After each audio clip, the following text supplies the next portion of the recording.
Greetings,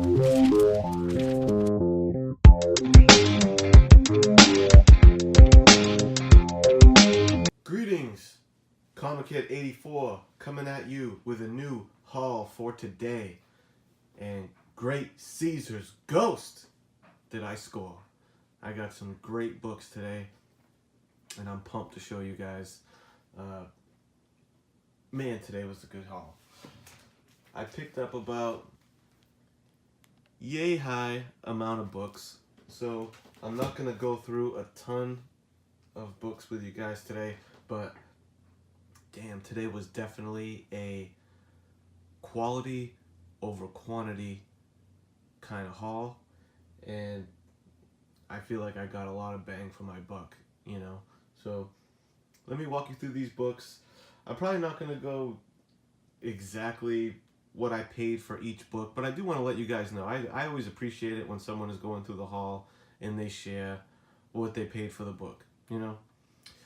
So I'm not going to keep that close to the vest here in today's video. I'm just going to tell you, and I'm not even sure exactly what I paid for each book, but let's just say all the books that I'm going to show you today, I paid a little under 300 bucks. So I did drop a decent amount of cash today, but damn, I feel like I got good bang for my buck. So keep that in mind. You can do the math as I go through the books, and let's get this show on the road. First up, picked up some Thor, the Mighty Thor, number 339. And this issue was a cool one because, as you can see in Beta Ray Bill's hand, is Stormbreaker, Thor's revised hammer, that OP hammer. So this is the first time that baby comes into play. This is the same hammer for those that are not acquainted. This is the hammer that he has. I picked up 2 copies, by the way, because they were on the cheap. This was the hammer that he whips up in Infinity Gauntlet to go whoop some ass over in Wakanda. So that's what this story's about, and it's pretty faithful to how it's shown in the movie. Like in the comics, Thor had just been bested in battle by somebody. Beta Ray Bill comes through to kind of take over the mantle of Thor, while, you know, our original Thor is off licking his wounds. But there's some kind of dispute over who's going to have Mjolnir, so Odin ends up going to see the dwarves to go and use their, you know, cosmic blacksmith skills to produce another weapon, Stormbreaker. So it's fairly faithful what they did in the movie. You know, the giant Tyrion Lannister that we saw in Infinity Wars, and they actually are the architects of this hammer. So, boom. I was glad to pick that one up. And on that same vein, that was issue 339. 2 issues earlier, in the world of Mighty Thor, we were introduced to Mr. Beta Ray Bill, a character that I really always liked Beta Ray Bill a lot. Super happy to have the first appearance of him. This cover is epic, dope, fire. I always like when the cover art is interacting with the title logo and, you know, the trade dress thing in the corner. I actually have, there's another book later in my haul that is also interacting with the logo, which I always kind of like. So boom, first appearance of Beta Ray Bill. I feel like I just wanted to have this in the collection, but you know, kind of speculator wise, I was also happy to find this because I'm pretty sure Donny Cates is going to be including Beta Ray Bill in this new Guardians of the Galaxy run, which is pretty cool. I'm looking forward to that Guardians run, so I'm pretty sure Beta Ray Bill is going to be a part of that. He's going to be back up in the mix, and this thing is, I mean, practically flawless. That's one of the reasons I was so happy with these pickups today, because the books were just in great shape, and especially a book with a white cover like this, they can get beat to shit, you know, and this thing held up really well. Next up, we're getting into XMen land. Booyah! X-Men number 130. First appearance of the disco diva known as Dazzler. Who's, kind of a lame character in all honesty, but this book is in, fairly high demand. This book gets respect. Everything X-Men is on its way up, including this one. Great pickup, X-Men number 130. A few issues later in this run, we have another badass female in the mix. Boom. Dude, this thing is crispy Kreme fresh. This thing is almost flawless. Uncanny X-Men number 134. First appearance of the Dark Phoenix. I was pumped to grab this book.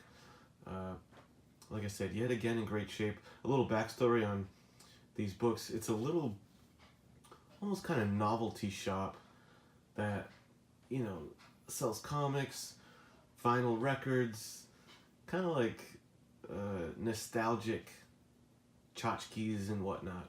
And he has a little comic book collection. And the books are on consignment to this shop owner. And the guy, whoever provided him with these books, was a collector from way back in the day. So he was telling me, even back in the 80s, 70s, he was already in the mindset of buying 2 copies, buying a reader copy and buying a collection copy. So a lot of these collection copies were at this shop available to me. So snag, baby. Boom, X-Men 134. I mean, 9.6, 8, I think, man. This thing is very good shape. That spine is just flawless. The covers are bold. Colors are bold. There is a little Nicky Poo right there. So, probably not a 9.8, but man, that thing's in great shape. Next up, I got one more X-Men book for you guys. Uncanny X-Men, number 135. This was really the dynamic cover that introduced the Dark Phoenix, and we see her in the Dark Phoenix outfit. And here's the issue that I was referring to, where the characters on the page are interacting with the cover title. She's grabbing up that X-Men logo, crushing that mug. The X-Men are defeated on the ground. Tremendous cover. I've always loved this cover, and I've always really liked the Dark Phoenix saga storyline. Man, Chris Claremont era X-Men was just supreme storytelling. This is the era that got me really hooked on the X-Men. Love it, love it. I wish the current run of X-Men would somehow find a way to reach the same quality that it once was. I mean, the Chris Claremont run, epic. The Jim Lee run, when they restarted over at number 1 in the 90s, awesome, beautiful art, beautiful introduction of new sets of characters. X-Men now, it's just been, why are you bringing back the fucking night? Talk about going back to the well to retread ideas. You literally brought back the 1960s fucking team and put them in new... Alright, I'm getting off track. That was X-Men 135. Now we're getting down to the last two. The last 2 books are Titans that I grabbed. Really happy to pick up these last 2 books. First one, I grabbed myself a copy of Strange Tales, number 180. First appearance of everyone's favorite, Gamora. 1975 Strange Tales is, the work of Jim Starlin. This is the era of Jim Starlin writing, penciling, inking, front to back, putting out awesome stories. This thing is also in pretty good shape. There's some spine ticks, but they're really subtle, man. They barely, I don't think any of them really break color. So Happy to grab that. Strange Tales number 180. Last up, guys. You know I saved the best for last. You know I saved the best for last. So, last up, in perhaps 9.8 condition.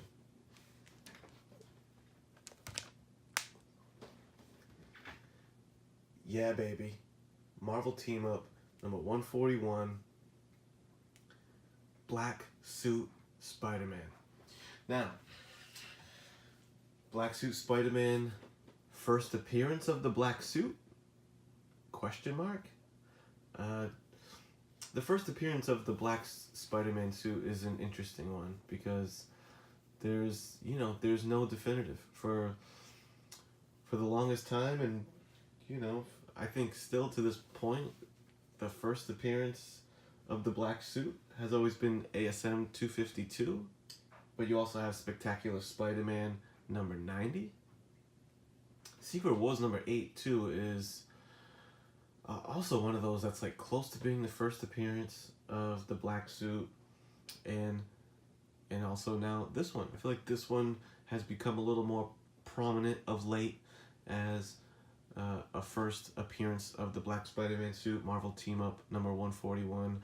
All these books were pretty much released simultaneously around the same time, because when you're dealing with a character like Spider-Man who is showing up in a bunch of different titles, I mean, he had, so May of 1984, all these books in 1984, May 1984, that featured Spider-Man, we're all using him with this black suit.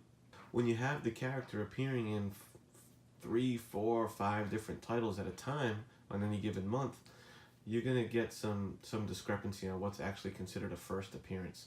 So, ASM 252, Spectacular 90, Marvel Team Up 141, they're all titles that dropped that same month.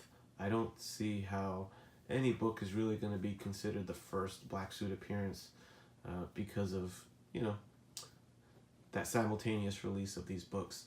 But I know one thing, ladies and gentlemen, that we are visual animals, and comic books is a visual medium. So when we're looking at multiple books that are the first appearance of the black suit, we want to see him in the black suit on the cover of the damn book to hit home that that's the first appearance. I think that's why Spectacular Spider-Man number 90 doesn't get as much love as a first black suit appearance, because he ain't on the cover of that thing in the black suit. We got Black Cat on the cover of that thing. I think this book's going to get a lot of love for first black suit appearance, just because of that dynamic cover. And oh boy, what a steal I got this thing for. This book's going to go in to get graded. That book is going in to get graded. This book, I believe, I'm going to get graded. A lot of this haul, I think I'm sending out to get graded. I don't grade a ton of books, guys, but the condition of these comics were so impressive because it came from this collector that I think it'd be silly for me not to just lock down these grades and preserve these books. I think all these books that I just put down are cool key issues that are in great shape, that are worthy of being graded. I'm confident all these books are 9 point something, if not 9.8. So, again, as far as what I paid for all these books and the deal that I got, I guess I'll just leave you with the math equation of 1, 2, 3, 4, 5, 6, 7, 8 books. Didn't even break 300 bucks. High 200s for all those 8 books. So, yeah, you can do the math. Your boy scored. So, that's it for the haul today. I hope you enjoyed. I fucking love collecting comic books. What a great hobby. Everyone out there making videos keeps me pumped up to stay on the hunt and make some videos of my own. So, appreciate it. Stay tuned. By the way, if you've made it this far in the video, thank you. But I'm on a mission to get myself to 100 subs. So once I get to 100 subs, I think I'm gonna do a live auction. I got so many books, guys.